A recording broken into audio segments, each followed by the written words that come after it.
আজি হৈছে ২৬ জানুৱাৰী। আজি ৰাতিপুৱাৰ কেইটামান খবৰ আপোনালোকলৈ লৈ আহিছোঁ। আপোনালোকে ভিডিঅ'টো শেষলৈকে চাব বুলি আশা কৰিলোঁ। শেষত ভিডিঅ'টো চাই আপোনালোকৰ মতামত কমেণ্টৰ জৰিয়তে জনাব।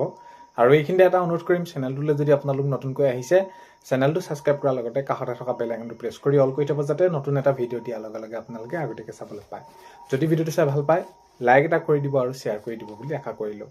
প্ৰথমটো খবৰ হৈছে, ডুমডুমাত এটিকলি দুটিপাত আঁচনি মুকলি কৰিলে মাননীয় মুখ্যমন্ত্ৰী মহোদয়ে। যিহেতু এতিয়া এই যি এটিকলি দুটিপাত আঁচনি সেইখিনি শুভাৰম্ভ কৰিলে, তাৰ পিছৰ পৰ্যায়ৰ পৰা এই যি চাহ শ্ৰমিকসকলে তেওঁলোকৰ নিজ নিজ এইখিনি বাগানত সেইখিনি সকলোখিনি তেনেদৰে পৰ্যায়ক্ৰমে পাই গৈ থাকিব। আৰু মাননীয় মুখ্যমন্ত্ৰী মহোদয়ে ৫,০০০ টকাৰ চেক তেনেদৰে সেইখিনি বিতৰণ কৰে। আৰু আগন্তুক সময়তো এই যি এটিকলি দুটিপাত আঁচনিৰ কামখিনি হৈ গৈ থাকিব আঁচনিৰ ক্ষেত্ৰত, যিহেতু এইখিনি হোৱা কথা কৈছিলে মাননীয় মুখ্যমন্ত্ৰী মহোদয়ে। আৰু এতিয়া সুকলমে ডুমডুমাত এটিকলি দুটিপাত আঁচনি মুকলি হৈ গ'ল, শুভাৰম্ভ কৰিলে মাননীয় মুখ্যমন্ত্ৰী মহোদয়ে।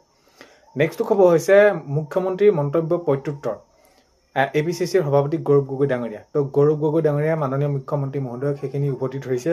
তো যিহেতু এতিয়া আগন্তুক ২৬ৰ নিৰ্বাচন আহি আছে আৰু নিৰ্বাচনলৈ মাজত মাত্ৰ কেইটামান দিন আছে, আৰু এইখিনি ক্ষেত্ৰত এতিয়া শাসকীয় দল হওক বিৰোধী হওক এনেদৰে এতিয়া এই তেওঁলোকৰ মাজত এখন যুদ্ধ চলিছে বুলি ক'ব পাৰি। তো তেনেদৰে সেইখিনি এতিয়া মাননীয় মুখ্যমন্ত্ৰী মহোদয়ে যি মন্তব্য আগবঢ়াইছিলে গৌৰৱ গগৈ ডাঙৰীয়াৰ বিৰুদ্ধে, গৌৰৱ গগৈ ডাঙৰীয়াই এইবাৰ মাননীয় মুখ্যমন্ত্ৰী মহোদয়ক উভতি ধৰিছে। তো অৰ্থাৎ মুখ্যমন্ত্ৰী মহোদয়ে যিখিনি ক'লে তাৰ প্ৰত্যুত্তৰ তেনেদৰে দিছে গৌৰৱ গগৈ ডাঙৰীয়াই। আৰু এতিয়া ২৬ৰ নিৰ্বাচন যিহেতু ওচৰ চাপিছে, এইখিনি খবৰ, এনেকুৱা ধৰণৰ খবৰবিলাকে বহুত বেছি আহি থাকিব। তো হয়, মুখ্যমন্ত্ৰীৰ মন্তব্য প্ৰত্যুত্তৰ APCCৰ সভাপতি গৌৰৱ গগৈ ডাঙৰীয়া।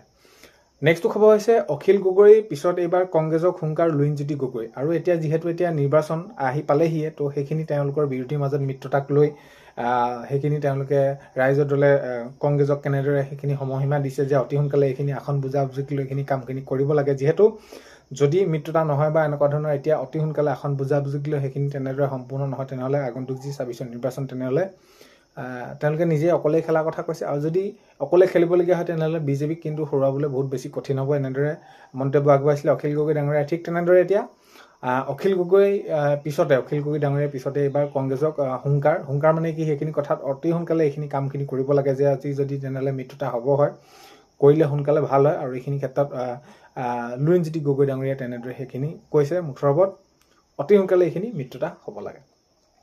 নেক্সটটো খবৰ হৈছে, আজি ৰাজ্যজুৰি গণৰাজ্য দিৱস পালন। তো এইখিনি ক্ষেত্ৰত এতিয়া সকলোখিনি সেইখিনি ৰাজ্যজুৰি উলহ মালহেৰে সকলোখিনি কাম তেনেদৰে আগবাঢ়ি গৈছে। আৰু হয়, আজি ৰাজ্যজুৰি গণৰাজ্য দিৱস পালন কৰা হ'ব। নেক্সটটো খবৰ হৈছে, ৰাষ্ট্ৰীয় স্বয়ংসেৱক সংঘৰ শতবাৰ্ষিকী অনুষ্ঠানত লগত সংগতি ৰাখি অনুষ্ঠিত হ'ল হিন্দু সন্মিলন। তো এই হিন্দু সন্মিলন তেনেদৰে অনুষ্ঠিত হৈ যায়। হয়, ৰাষ্ট্ৰীয় স্বয়ংসেৱক সংঘৰ শতবাৰ্ষিকী অনুষ্ঠানৰ লগত সংগতি ৰাখি অনুষ্ঠিত হৈ গ'ল হিন্দু সন্মিলন। এনেদৰে যোৱাকালি সেইখিনি হৈ গ'ল। নেক্সটটো খবৰ হৈছে, ভোটাৰ তালিকাৰ বিশেষ সংশোধনীক লৈ সৰব দেৱব্ৰত শইকীয়া তেনেদৰে সেইখিনি জনাইছে। যি এতিয়া ভোটাৰ তালিকাৰ বিশেষ সংশোধনী প্ৰক্ৰিয়া তেনেদৰে চলি আছে, আৰু তেওঁ নিজৰ সমষ্টিৰ ক্ষেত্ৰত তেনেদৰে জনাইছে যে এইখিনি ক্ষেত্ৰত কেনেকুৱা ধৰণৰ কি হ'ব লাগে বা এইখিনি এতিয়া হ'ব নালাগে। এইখিনি তেনেদৰে দেৱব্ৰত শইকীয়া ডাঙৰীয়াই তেনেদৰে জনাইছে যে এই যি ভোটাৰ তালিকা যি বিশেষ সংশোধনী এইখিনিক লৈ তেওঁ সৰব হৈছে, আৰু এইখিনি বহুখিনি মন্তব্য তেওঁ আগবঢ়াইছে দেৱব্ৰত শইকীয়া ডাঙৰীয়াই। নেক্সটটো খবৰ হৈছে, শাসকীয় বিজেপি দলক তীব্ৰ সমালোচনা অজাপৰ সভাপতি লুৰিণজ্যোতি গগৈ। তো লুৰিণজ্যোতি গগৈ ডাঙৰীয়াই সেইখিনি তীব্ৰ সমালোচনা কৰিছে। যি এতিয়া SRক লৈহে হওক বা এই যি তেওঁলোকে নিযুক্তি দিয়াৰ ক্ষেত্ৰতে হওক বা তেওঁলোকে যি আঁচনিৰ ক্ষেত্ৰতে হওক, এই সকলোখিনিক লৈ মুঠৰ ওপৰত এতিয়া শাসকীয় দলক বিজেপিক তো তেনেদৰে তীব্ৰ সমালোচনা কৰিছে অজাপৰ সভাপতি লুৰিণজ্যোতি গগৈ গগৈ ডাঙৰীয়াই। তেনেদৰে সেইখিনি ক্ষেত্ৰত বহুতখিনি মন্তব্য আগবঢ়াইছে যে বিজেপি দলে কোনখিনি কাম কেনেদৰে কৰিম বুলি কৈছিলে বা কি কৰিছে বা ৰাইজৰ মাজত কেনেকুৱা ধৰণৰ কি এটা পৰিস্থিতি হৈছে, এই সকলোখিনি বিষয়ৰ ওপৰত এতিয়া শাসকীয় দলক তীব্ৰ সমালোচনা কৰিছে অজাপৰ সভাপতি লুৰিণজ্যোতি গগৈ ডাঙৰীয়াই। নেক্সটটো খবৰ হৈছে, SRৰ জৰিয়তে অসমক বিষবাষ্প বিয়পাইছে। তো এইখিনি ক্ষেত্ৰত যিহেতু এতিয়া SRক লৈ এইখিনি আপোনালোকে ভিডিঅ' প্ৰথমতে পাইছে যে দেৱব্ৰত শইকীয়া ডাঙৰীয়াই কেনেদৰে এইখিনি মন্তব্য ৰাখিছিলে। আৰু এইখিনি ক্ষেত্ৰত দেৱব্ৰত শইকীয়া ডাঙৰীয়াই কৈছে যে SRৰ জৰিয়তে অসমত বিষবাষ্প বিয়পাইছে। তো তেনেদৰে সেইখিনি জনাইছে, আৰু সেইখিনি জনাইছে দেৱব্ৰত শইকীয়া ডাঙৰীয়াই। মুঠৰ ওপৰত ইয়াত বিষবাষ্প বিয়পাইছে বুলি তেনেদৰে সেইখিনি জনাইছে। নেক্সটটো খবৰ হৈছে, আমি মিয়াক কেনেকৈ ৰখাব পাৰোঁ সেইটো শিকিব লাগে।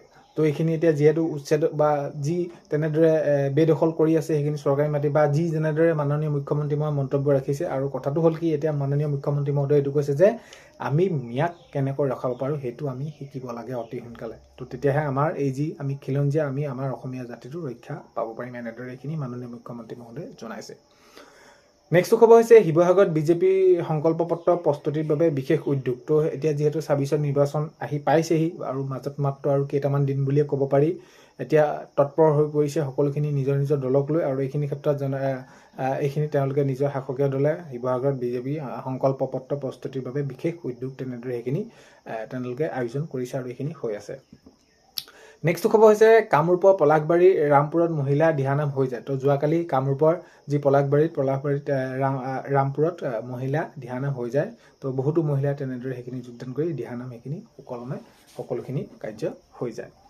নেক্সট খবৰ হৈছে বিলাসীপাৰাত এছআৰক লৈ 2 মেৰুত 2টা পক্ষ তো এছআৰক লৈ এতিয়া বিলাসীপাৰাত কি হৈছে 2টা পক্ষত 2টা মেৰুত 2টা পক্ষ তেনেদৰে সেইখিনি তেওঁলোকৰ মাজত এইখিনি আলোচনা হৈছে বা এইখিনি তেওঁলোকে ইটো কথা কোৱা দেখা গৈছে নেক্সট খবৰ হৈছে মিয়াময় হৈছে কংগ্ৰেছ আৰু কংগ্ৰেছ চৰকাৰ হলে দিছপুৰ দখল কৰি ল'ব মিয়াই তো এনেদৰে জনাইছে এতিয়া মিয়াক লৈ পিনি মাননীয় মুখ্যমন্ত্ৰী মহোদয়ে কিদৰে কেনেদৰে কৈছে যে মই মিয়াক শান্তিত থাকিব নিদিওঁ আৰু এইখিনি ক্ষেত্ৰত সেইখিনি জনাই আছে তো এতিয়া কথাটো কৈছে মাননীয় মুখ্যমন্ত্ৰী মহোদয়ে যে মিয়াময় হৈছে কংগ্ৰেছ আৰু কংগ্ৰেছৰ চৰকাৰ হলে দিছপুৰ দখল কৰিব মিয়াই তো সেইখিনি তেনেদৰে তেওঁ মন্তব্য ৰাখিছে নেক্সট খবৰ হৈছে পলাশবাৰীত বিধায়ক হেমাংগ ঠাকুৰীয়াই নাপায় বিজেপি টিকট তো তেনেদৰে সেইখিনি মাননীয় মুখ্যমন্ত্ৰী মহোদয়ে সেইখিনি জনাইছে যে তেনেদৰে মিডিয়া আগত বা তেনেদৰে সেইখিনি প্ৰকাশ কৰিলে টিকট তেনেদৰে নাপাব স্পষ্ট কথা আমাৰ নীতি আদৰ্শ বেলেগ আৰু এইখিনি ক্ষেত্ৰত টিকট বিচাৰিবলৈ হ'লে দলত বিচাৰিব লাগিব এনেদৰে মাননীয় মুখ্যমন্ত্ৰী মহোদয়ে জনাইছে চ' কথাটো হ'ল কি পলাশবাৰীৰ বিধায়ক হেমাংগ ঠাকুৰীয়াই নাপায় বিজেপি টিকট এনেদৰে মাননীয় মুখ্যমন্ত্ৰী মহোদয়ে কৈছে নেক্সট খবৰ হ'ল এজন হিমন্তই মিয়া চিঞৰিলে বিপদ নাহে মুছলমানৰ এনেদৰে জনাইছে আজমল ডাঙৰীয়া বৰদুদিন আজমল ডাঙৰীয়া জনাইছে যে এজন হিমন্ত বিশ্ব শৰ্মাই যদি মিয়া চিঞৰি থাকে মিয়া চিঞৰিলে আমাৰ মুছলমানসকলৰ কোনো বিপদ নাহে বুলি তেনেদৰে জনাইছে বৰদুদিন আজমল ডাঙৰীয়াই নেক্সট খবৰ হৈছে অবিভক্ত দৰং জিলাৰ কলিতা জনগোষ্ঠী সন্মিলন হৈ যায় তো সেইখিনি সকলোমে হৈ যায় অবিভক্ত দৰং জিলা কলিতা জনগোষ্ঠী সন্মিলন তেনেদৰে হৈ যায় নেক্সট খবৰ হৈছে টিকট দলতহে খুজিব লাগে মিডিয়া আগত নহয় টিকট দলত খুজিলে সেইখিনি দিয়া হ'ব মিডিয়া আগত খুজিলে কিন্তু সেইখিনি তেওঁলোকৰ কি হৈ যাব কাঠে খাব বা তেওঁলোকে সেইখিনি তেনেদৰে জনাইছে মাননীয় মুখ্যমন্ত্ৰী মহোদয়ে যদি আমাৰ যি দলৰ নীতি আদৰ্শ সেইখিনিক লৈ পিনি আমি সকলোখিনি আলোচনা কৰি দিওঁ আৰু এইখিনি ক্ষেত্ৰত মিডিয়া আগত খুজিলে নহ'ব নহ'লে কাঠে যাব এনেদৰে জনাইছে মাননীয় মুখ্যমন্ত্ৰী মহোদয়ে গৌৰৱ গগৈ পাকিস্তানৰ তথ্য পোহৰলৈ ওলাব এইকেইদিনৰ ভিতৰত ওলাব মাননীয় মুখ্যমন্ত্ৰী মহোদয়ে তেনেদৰে জনাইছে যে হয় গৌৰৱ গগৈ যি পাকিস্তানলৈ তেনেদৰে ভ্ৰমণ কৰিছিল কি উদ্দেশ্যৰে গৈছিল বা সকলোখিনি SIT তেনেদৰে সেইখিনি অতি সোনকালে সকলোখিনি ওলাব বুলি মাননীয় মুখ্যমন্ত্ৰী মহোদয়ে সেইখিনি জানিবলৈ দিছে তো আজি ৰাতিপুৱাৰ খবৰ এইকেইটাই আপোনালোকক জনালোঁ আপোনালোকে ভিডিঅ'টো শেষলৈকে চোৱাৰ বাবে বহুতেই বেছি ধন্যবাদ এইখিনিতে আপোনালোকক এটা অনুৰোধ কৰিম চেনেলটোলৈ যদি আপোনালোক নতুনকৈ আহিছে চেনেলটো ছাবস্ক্ৰাইব কৰাৰ লগতে কাষতে থকা বেল আইকনটো প্ৰেছ কৰি অল কৰি থ'ব যাতে নতুন এটা ভিডিঅ' দিয়াৰ লগে লগে আপোনালোকে আগতীয়াকৈ চাবলৈ পায় অন্য এটা ভিডিঅ'তে লগ পোৱাৰ আশাৰে আজিলৈ বাই